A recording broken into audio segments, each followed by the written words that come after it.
शैतानिर्रजीम बिस्मिल्लाहिर्रहमानिर्रहीम। शुरू करता हूँ अल्लाह के उस बाबरकत नाम से जो दिलों के बेहतर जानता है और जब वो कोई मर्ज़ देता है तो उसकी शिफायाबी का बंदोबस्त पहले से कर देता है। नाज़रीन कराम, प्रोग्राम तिब्बे अंबिया व अहले बैत के साथ आपका होस्ट सैयद मीर समझा हाजिर खिदमत है। आज जिस शख्सियत को हमने अपने प्रोग्राम में दावत दी है वो किसी तारुफ़ के मोहताज नहीं बल्कि लायक तहसीन है हमारे लिए कि कोई तो है जो इंसानियत की खिदमत इस तरह से कर रहा है, और क्यों ना करे क्योंकि इनका ताल्लुक़ मकतब अहले बैत से है। तो आइए अपने प्रोग्राम का आगाज़ करते हैं। हमने अपने प्रोग्राम में दावत दी है मौलाना सैयद अरबाब अली मूसवी साहब को। अस्सलाम वालेकुम। वालेकुम सलाम व रहमतुल्लाह। खैरियत से आगा?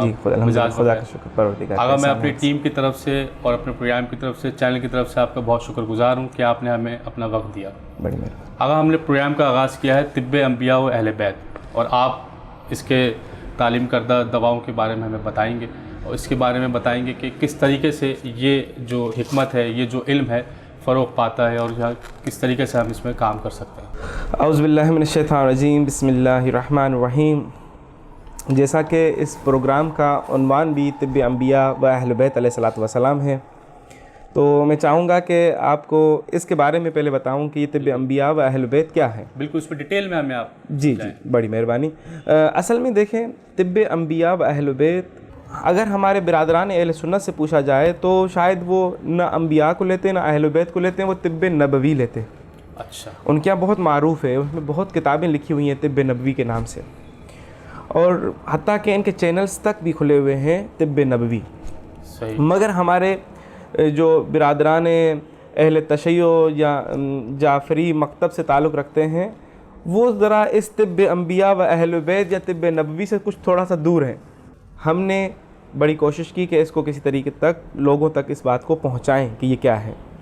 इसके अंदर में सबसे ज़्यादा जो अगर किसी का नाम आगा साहब का न लूँ तो ये सबसे बड़ी ख़यानत है। सही। तो सबसे बड़ा काम जो है इसके अंदर ये बुनियान गुजार जो है वो क़िबला मौलाना सैयद जान अली शाह काज़मी साहब हैं कि जिन्होंने तिब्बे अंबिया व अहले बैत को आगे मोमिनीन तक पहुँचाने और इससे मोमिनीन को फ़ायदा पहुँचाने के लिए बहुत काम किया, दिनों रात एक कर दिया कि ये किसी तरीके से ये अहले बैत अलैहिस्सलातु वस्सलाम के फरामीन मोमिनीन तक पहुंच जाएं। आगा साहब की तो खैर क्या बात है, दुआओं के हवाले से भी उन्होंने बहुत काम करा। जी, अल्हम्दुलिल्लाह से वो हर फील्ड में वो बेस्ट है। सही बात है। तो आगा साहब ने तो मैं ईरान के अंदर जो हूँ क़िबला मौलाना जान अली शाह काज़मी साहब के मदरसे का प्रिंसिपल भी हूँ। सही। और आगा साहब ने, चूँकि मैं ख़ुद BS फिजियोलॉजी किया हुआ है कराची यूनिवर्सिटी से, माशाल्लाह, तो जिसकी वजह से आगा साहब ने हमें कहा कि मौलाना आप चूँकि फ़िज़ियोलॉजी किए हुए हैं, फ़िज़ियोलॉजी यानी कि totally study about human body,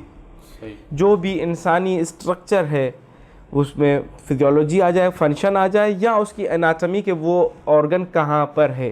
अच्छा, अगर ये BS फिजियोलॉजी आपने किया, हमें नाज़रीन के हवाले से ही बताएं कि ये एज अ डॉक्टर भी आप इसका कर सकते हैं कि ये क्या कहलाता है? बेसिकली जो BS फिजियोलॉजिस्ट होते हैं, जो भी फिजियोलॉजिस्ट होते हैं वो अक्सर व बेशतर या रिसर्च वर्क में चले जाते हैं, या फिर ये जो डॉक्टर्स जिनको मेडिकल कॉलेजेस में पढ़ते हैं ये उनके टीचर्स होते हैं, यानी जो प्रोफेसर और उनको डॉक्टर्स को पढ़ाने वाला होता है वो फिजियोलॉजिस्ट होता है।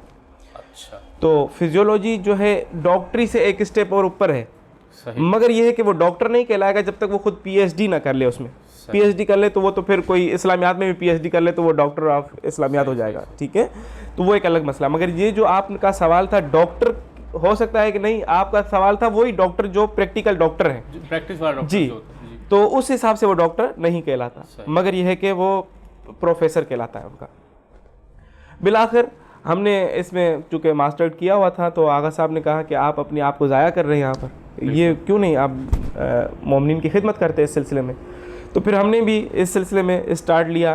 माशाल्लाह से हमें 2 से 3 साल हो गए हैं इस सिलसिले में आए, और हमें इतना आउटपुट मिला मोमिनीन की तरफ से, या जो हमने देखा कि जितने लोग इससे सेहतियाब हुए तो ख़ुद भी एक दिली सुकून पैदा हुआ कि नहीं, हतमन इसमें बेहतर से बेहतर काम करना है।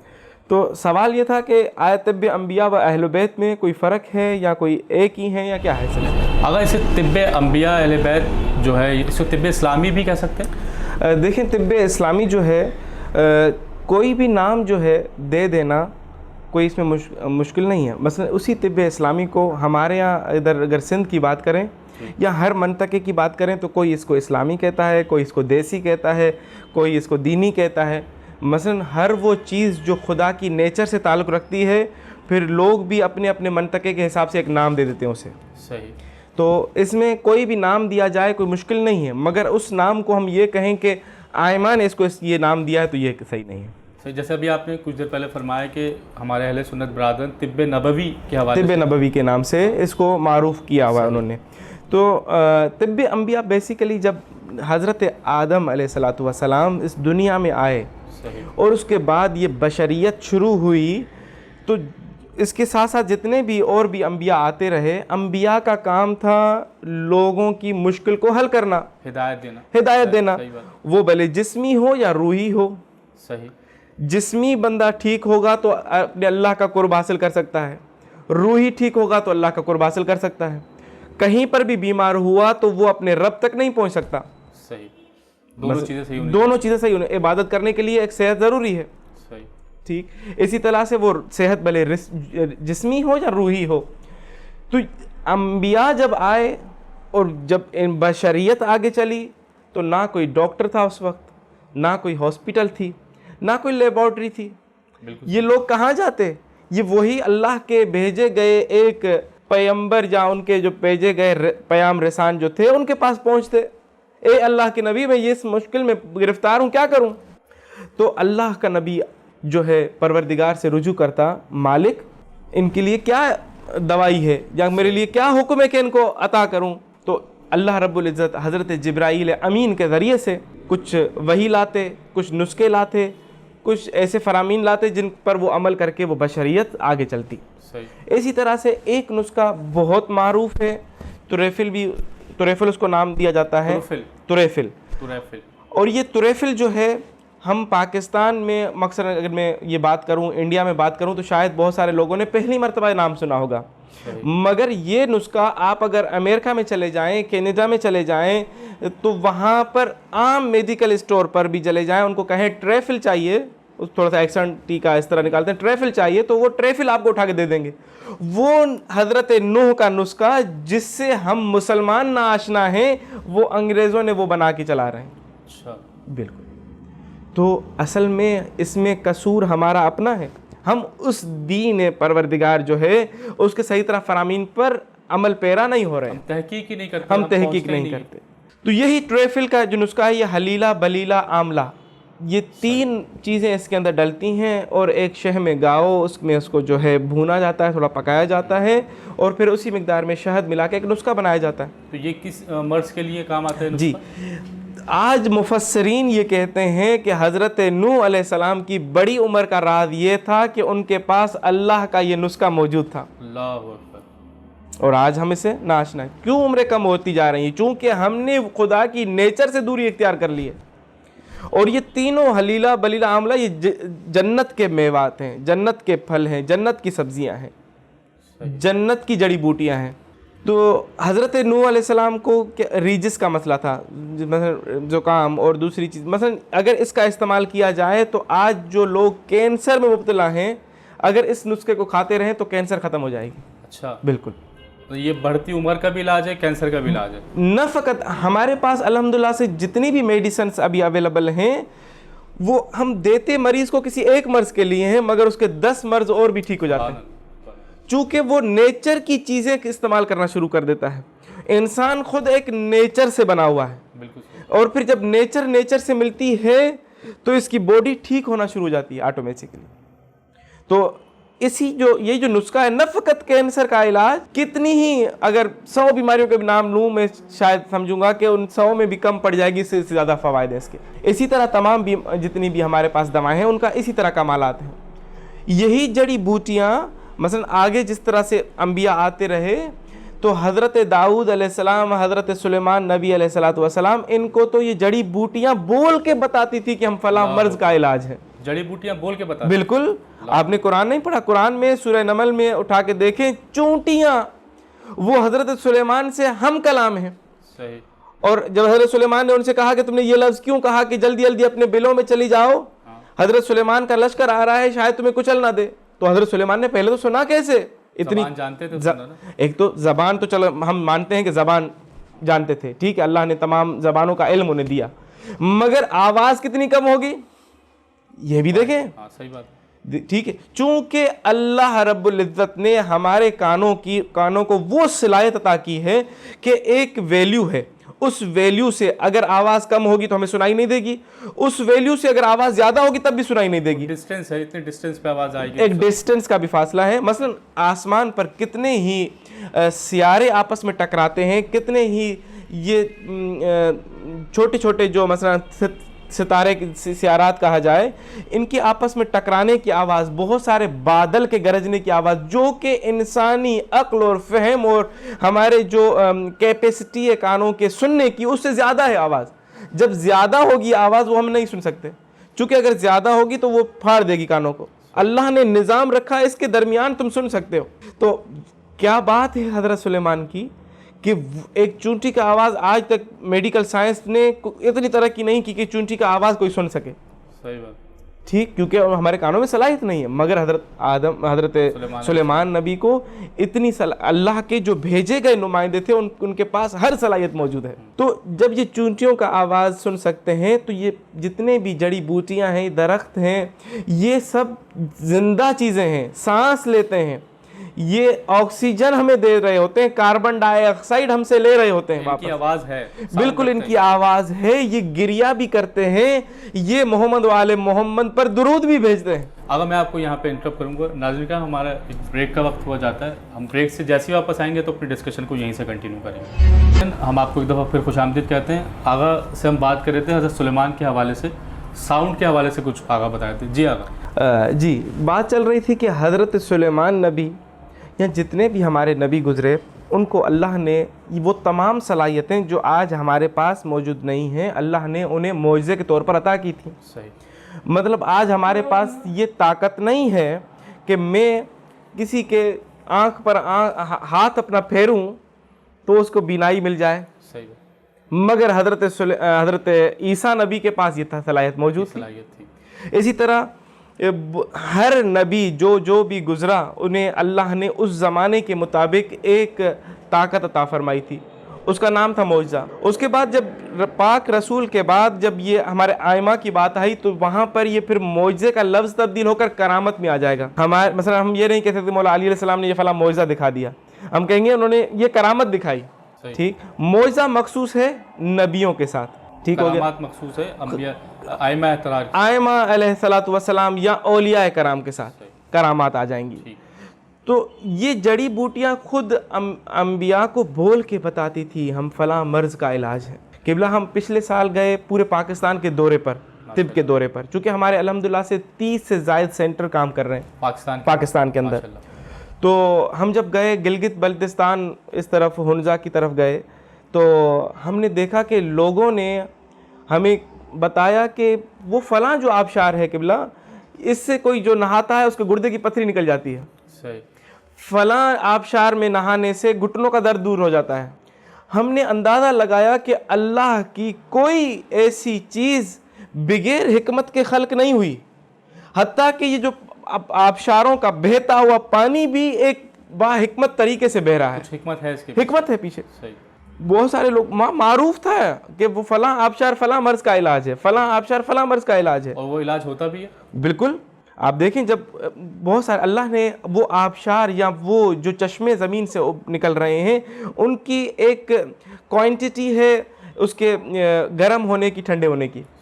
मसलन कोई बहुत गर्म होता है कि आप उसके अंदर उंगली भी नहीं डाल सकते, और कोई इतना गर्म होता है कि आप खुद जाकर, लोगों ने तो खुद अपने एक बना लिए इस तरह के स्विमिंग पूल, और जिसके अंदर आप जो है सोना के अंदर जाके बैठ जाते हैं, इतना टेम्परेचर चाहिए, इतना गर्म पानी चाहिए, इतना ठंडा पानी चाहिए। जी। तो ये सारा निज़ाम अल्लाह की नेचर में पहले से मौजूद था, दरियाफ्त लोगों ने, जैसे कहते हैं हम डायग्नोस अब कराए, पहले से मौजूद। बिल्कुल, हम तो आज जितनी भी मेडिकल साइंस हम कहते हैं बहुत तरक्की कर गई है, क्या तरक्की की, कितने साल हुए हैं? 50 साल, 60 साल, 100 साल, 200 साल। वो जो है इन्वेंशन और क्रिएशन में फ़र्क है, मतलब क्रिएटेड नहीं है, इन्वेंट अभी करा है। हाँ, अभी आया, अभी लोगों ने पहचाना। अभी देखें, असल में लोगों भूल चुके हैं, भुला चुके हैं, दरियाफ्त लोगों ने किया हुआ था। आज मतलब ये 1400 साल चल रहे हैं मसलन हिजरत के बाद अगर बात करें मसलन, वरना तो इस कायनात को तो खल्क किए हज़रत आदम से अगर हम काउंट करें तो कितने साल से, और इन बशरियत चल रही है। तो ये बशरियत कहाँ से ये इल्म लेती रही, कहाँ से अपने आप का इलाज। जाहिर है अगर आज हमें गुर्दे की पथरी हो रही हो तब भी होती होगी, आज अगर हमें दांत में दर्द होता है तब भी होता होगा, आज अगर हमारी आँखों की नज़र कमज़ोर हो रही हो तो उस ज़माने में भी होती होगी, आज अगर हमें कमज़ोरी महसूस होती है तो उस वक्त भी होती होगी, आज अगर हम कहते हैं कि बहुत सारे लोगों को औलाद नहीं होती तो उस वक्त भी नहीं होती थी। खुद नबी हमारे पास इसके ज़िंदा मिसाल हैं कि हज़रत इब्राहीम अलैहिस्सलाम जो कि खलीलुल्लाह हैं, मगर आखिरी ज़माने तक औलाद नहीं हो रही। बीवी मजबूर होकर अपनी कनीज़ से, बीबी सारा जो हैं, बीबी हाजरा जो है इनकी कनीज़ है, अपनी कनीज़ से शादी करवा देती हैं कि लो इनसे शादी करो शायद औलाद हो जाए बुढ़ापे में। और उस बुढ़ापे में उस हाजरा बीबी से जो है हज़रत इस्माइल की विलादत होती है। फिर चूँकि औरतों का एक हसद, वो हसद बीबी सारा जो है करती हैं कि ये हाजरा को मैं नहीं देखना चाहती हूँ अपने घर में, अब ना बच्चे को देखना चाहती हूँ, जाओ जाकर इसको किसी रेगिस्तान में छोड़ कर आओ और पीछे मुड़ के देखना भी नहीं। बुढ़ापे में छोटा बच्चा, बीवी, जवान बीवी उसको किस तरह से छोड़ कर आ जाएं, मगर अल्लाह ने कहा जैसे सारा कहती है वैसे करो। ये जाते हैं बैतुल का खाना काबा के नज़दीक मक्का आते हैं और वहाँ पर जो है बीबी हाजरा को छोड़ते हैं और ख़ुद वैसे छोड़ा और पीछे तक भी ना मुड़ के देखा कि इनका कोई यारो मददगार है नहीं, हुक्म था। क्योंकि एक तो अल्लाह का हुक्म था, दूसरे ये खलीलुल्लाह थे, अल्लाह से इतनी मोहब्बत करते थे कि इन्होंने कहा कि जब मेरे रब ने कहा है, मेरे महबूब ने कहा है, तो जैसे कहा है मैं वैसे करूँगा। सही। तो इसी तभी तो खलीलुल्लाह बने। देखें खलील में और हबीब में फ़र्क है। खलील उसे कहते हैं जो खुद मोहब्बत करे किसी महबूब से, हबीब उसे कहते हैं कि वो खुद मोहब्बत करे ना करे मगर उससे खुदा इतनी मोहब्बत करता है कि उसके जो लक़ब महबूब बन जाता है, हबीबुल्लाह बन जाता है। पाक रसूल को हम हबीबुल्लाह कहते हैं, हज़रत इब्राहीम को खलीलुल्लाह कहते हैं। मतलब इस दोस्त की मोहब्बत उस रब से इतनी थी, मगर हबीब ये है कि उस रब की मोहब्बत इतनी थी इस हबीब से, इस मोहम्मद मुस्तफ़ा से, कि इनको हबीब कहना पड़ गया कि तुम मेरे हबीब हो। अच्छा, अगर ये जो जैसे हम मेडिकल साइंस जिसे हम कहते हैं, एलोपैथिक जिसे हम कहते हैं आम ज़बान में, या होम्योपैथिक, उसमें होम्योपैथिक, एलोपैथिक और ये जो हर्बल का जो आपका इलाज है, ये तिब्बे अम्बिया वाले बैत, क्या फ़र्क है इन तीनों में, डिफरेंस क्या है? देखिए, अगर सवाल आपने बहुत ही उम्दा और बेहतरीन किया कि आया ये इनके अंदर कोई फ़र्क है या नहीं है। देखिए, एक तो बहुत बड़ा फ़र्क है। डायग्नोज के हिसाब से हम कहते हैं कि फ़र्क नहीं है। भाई अगर मुझे दांत में दर्द है तो मुझे इस्लामिक भी बंदा यही कहेगा कि फ़लाँ चीज़ ख़राब है या कीड़ा लगा है। सही बात। जो एलोपैथिक डॉक्टर है वो भी यही कहेगा, मगर एलोपैथिक डॉक्टर्स जो हैं वो डायरेक्ट चले गए हैं आपके जो लेबॉर्ट्रीज़ की मशीनरी है उसके पीछे, कि जो कुछ ये कहेंगे हम वही मानेंगे। मगर हमारे जो इस्लामिक वे से है उसके अंदर हम इसका सहारा बहुत कम लेते हैं, शाद व नादिर लेते हैं, मशीनों का सहारा। हमारे यहाँ आप देखें कि बहुत सारे ऐसे तबीब जो कि आपकी आंखें देख के बता देते थे कि आपको फलां बीमारी है, आपकी नफ्स पे हाथ रख दिया तो सारी बीमारियां आपको लिख के बता दी कि ये बीमारी है तुम्हें, सिर्फ नफ्स पकड़ के। तो हमारे जो तिब्बे अहले बैत के अंदर जो तबीबुल अतबा गुजरे हैं उनका ये वे था डायग्नोज करने का। आजकल जो एलोपैथिक डॉक्टर है उनका वे सिर्फ और सिर्फ उस मशीन के पीछे, मशीन जो बताएगी वो उस पर अमल करेंगे। ठीक है, इसी डॉक्टर को एलोपैथिक डॉक्टर जो है, डॉक्टर्स नाराज़ ना हो जाए मेरे से, मगर यह है कि जो हकीकत है वो बयान करना ज़रूरी है। डॉक्टर्स जो हैं, अगर किसी डॉक्टर को आप किसी जंगल में बिठा दे जाकर कि मौलाना डॉक्टर साहब मेरा इलाज करें, तो वो दाएं भी देखेगा बाएं भी देखेगा, कहेगा कोई यहाँ तो मेडिकल स्टोर है ही नहीं, यहाँ तो कोई लेबॉर्ट्री है ही नहीं, तो मैं तो इलाज नहीं कर सकता। वैसे का वैसा, जैसा वो मरीज़ वैसा डॉक्टर भी मरीज़। वो डिपेंडेंट है मशीनों पे, डिपेंडेंट है मशीनों पर, उन मेडिकल कंपनीज़ पर, जो मेडिकल कंपनीज़ इनको दवाएं प्रोवाइड कर रही हैं कि इस बीमारी के लिए ये देनी है, इस बीमारी के लिए ये देनी है। मगर किसी हकीम को लेकर चले जाएं, किसी जंगल में बिठा दें, तो वो उस दरख्त के पत्ते से भी आपका इलाज करेगा, उस फल से भी इलाज करेगा, उसके फूल से भी इलाज करेगा, उसके तने से भी इलाज करेगा, उसकी जड़ से भी इलाज करेगा, हत्ता के पहाड़ों से बहते हुए आबशारों से भी आपका इलाज कर देगा। ये फर्क है, मेन बुनियादी फर्क है, बहुत बड़ा फर्क है। तो ये हम वो सिलसिला चला रहे थे कि 1.25 लाख नबी जब इस दुनिया में आए तो इन दुनिया की गराजतों ने उन्हें बीमार कर दिया। तो फिर वही परवरदिगार, ये जो नेचर देख रहे हैं आप, इस नेचर से खुदा ने उनको बताया कि ये फलां चीज़ इस्तेमाल करें तो ठीक हो जाएंगे। तो इन्होंने इस नेचर से चीज़ों को इस्तेमाल किया, ठीक हुए। जब ये सिलसिला चलते चलते पाक नबी पर पहुंचा तो पाक नबी ने बहुत सारी ग़िज़ाएँ बताईं।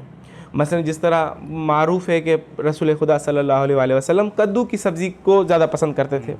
बीबी फ़ातिमा ज़हरा सलामुल्लाह अलैहा कुल्फ़ा की सब्ज़ी को बड़ा पसंद फरमाती थी। इसी तरह से तमाम नबियों की एक सब्ज़ियाँ हैं, किसी को करफ्स पसंद था, किसी को कोई और सब्ज़ी पसंद थी, किसी को कोई फ्रूट पसंद था। तो अगर आज के ज़माने में हम उन पर रिसर्च करते हैं तो हमें पता चलता है कि ये तो बड़े फ़ायदेमंद चीज़ें थी। तो उस ज़माने में फ़लाँ बीमारी का उरूज था जिसकी वजह से अगर इस फ़लाँ नबी को ये पसंद है सब्ज़ी या ये फ्रूट, तो ये इन बीमारियों पर असरअंदाज भी होता है। तो वही सिलसिला पाक नबी पर रुका नहीं, चूँकि पाक रसूल के बाद चूँकि एक मशीनरी, एक सिस्टम, एक निज़ाम, एक सियासत तब्दील हुई, हकीकी वारिस तक नहीं पहुँची, जिससे ये हुआ कि हमारे जितने भी आइमा आप देख लें, या कैदो बंद में रहे, या जंगों में रहे, या गिरफ्तार रहे, या जिंदानों में रहे। मालूमात इंफॉर्मेशन आगे इंफॉर्मेशन को इन्होंने रोक दिया। सही। वरना अगर ये प्रॉपर तरीके से जो इंफॉर्मेशन, जिस तरह से चूँकि पाक रसूल का इनकलाब बहुत अहम इनकलाब था, अब उस इनकलाब को बाकी रखने के लिए इनका काम था कि वो आगे चलाएं और इल्म को तरक्की दें।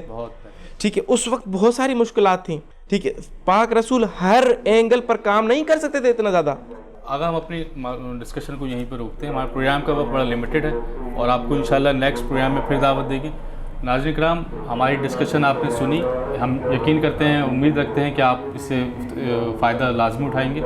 अपने होस्ट सैयद मिसर को इजाज़त दें।